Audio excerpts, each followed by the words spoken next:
I would get a settlement in 24 hours. Ukraine और Russia का war सिर्फ एक पॉलिटिकल क्राइसिस ही नहीं बल्कि मल्टी बिलियन डॉलर का इकोनॉमिक गेम है।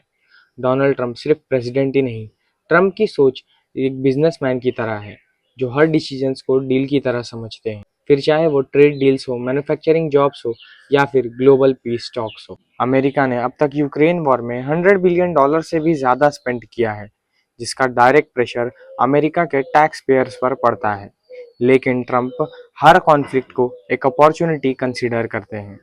पर इस वॉर को रोककर क्या फायदा होगा? आखिर यूएस का इसमें क्या फायदा है? ट्रंप के लिए यूक्रेन और रशिया के बीच वॉर खत्म करना सिर्फ एक फॉरेन पॉलिसी डिसीजन ही नहीं, बल्कि एक स्मार्ट इकोनॉमिक मूव है। उनके अकॉर्डिंग अगर वॉर खत्म होता है, देन दुनिया का इकोनॉमी स्टेबल होगा। रशिया दुनिया के सबसे बड़े oil and natural gas exporters में से एक है। वॉर के चलते सैंक्शंस लगे, चेन सप्लाई कम हुई, पेट्रोल और डीजल के दाम रिकॉर्ड्स लेवल पर पहुंच गए। जब फ्यूल महंगा होता है तो ट्रांसपोर्टेशन कॉस्ट बढ़ जाती है और इसका इफेक्ट हर प्रोडक्ट के प्राइस पर पड़ता है।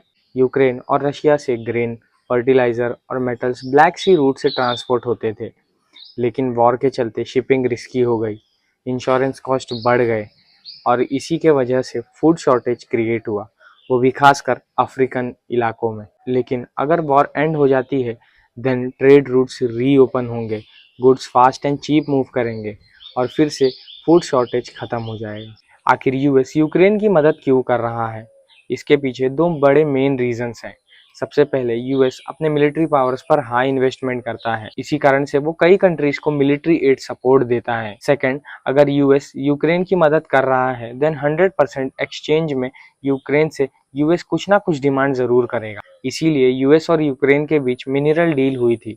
लेकिन अगर ये मिनरल डील फाइनल हो जाती, देन उससे यूएस को दो बड़े फायदे थे। एज यूक्रेन के पास सबसे बड़े lithium, titanium and rare earth mineral reserves हैं, जो इलेक्ट्रिक व्हीकल्स, बैटरीज और डिफेंस टेक के लिए फ्यूचर का गोल्ड है। यूएस का इंटरेस्ट था कि वो इसका ही 50% रेवेन्यू अपने पास सिक्योर करे, ताकि इन फ्यूचर उन्हें चाइना और रशिया जैसे कंट्रीज पर कभी डिपेंडेंस ना होना पड़े।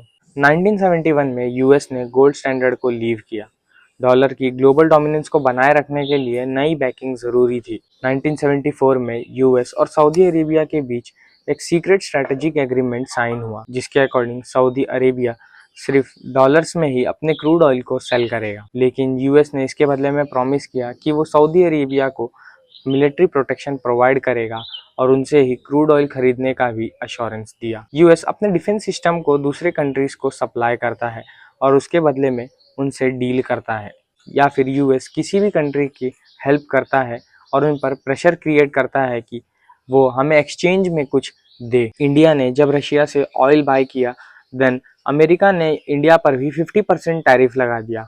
ये सिर्फ इंडिया पर प्रेशर बना रहे हैं ताकि इंडिया रशिया से ऑयल ना खरीदे। डोनाल्ड ट्रंप का सबसे बड़ा स्ट्रेंथ है उसकी डील मेकिंग अप्रोच।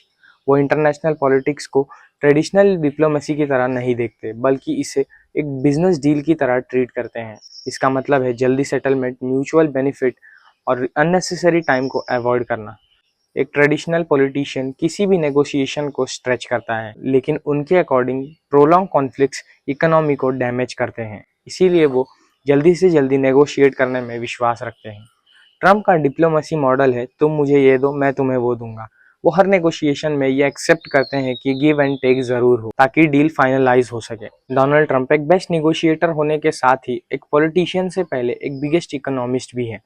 ट्रंप कभी ग्रीनलैंड को खरीदने की बात करते हैं तो ट्रंप के पास कभी गाजा और पैलेस्टीन के वॉर का सलूशन ये होता है कि गाजा में जो भी पैलेस्टीनियंस हैं उन्हें कहीं शिफ्ट करके गाजा में एक बेस्ट रियल इस्टेट डेवलपमेंट किया जाए। ट्रंप ओपनली कहते हैं कि अमेरिका में अगर कोई भी प्रोडक्ट नहीं बनेगा तो उस पर टैरिफ लगा दिए जाएंगे। ट्रंप के लिए इकोनॉमिक्स सिर्फ बजट या टैक्स नहीं, ये ग्लोबल चेस बोर्ड है। पास्ट में उन्होंने डोमेस्टिक इकोनॉमी को बूस्ट किया है, फ्यूचर में वो ग्लोबल पीस को as a economic weapon use करना चाहते हैं। ट्रंप से आप एग्री करें या ना करें, एक बात क्लियर है, ट्रंप पॉलिटिक्स को एक बिजनेस डील की तरह समझते हैं। इसीलिए उन्हें द बिगेस्ट इकोनॉमिस्ट भी कहते हैं।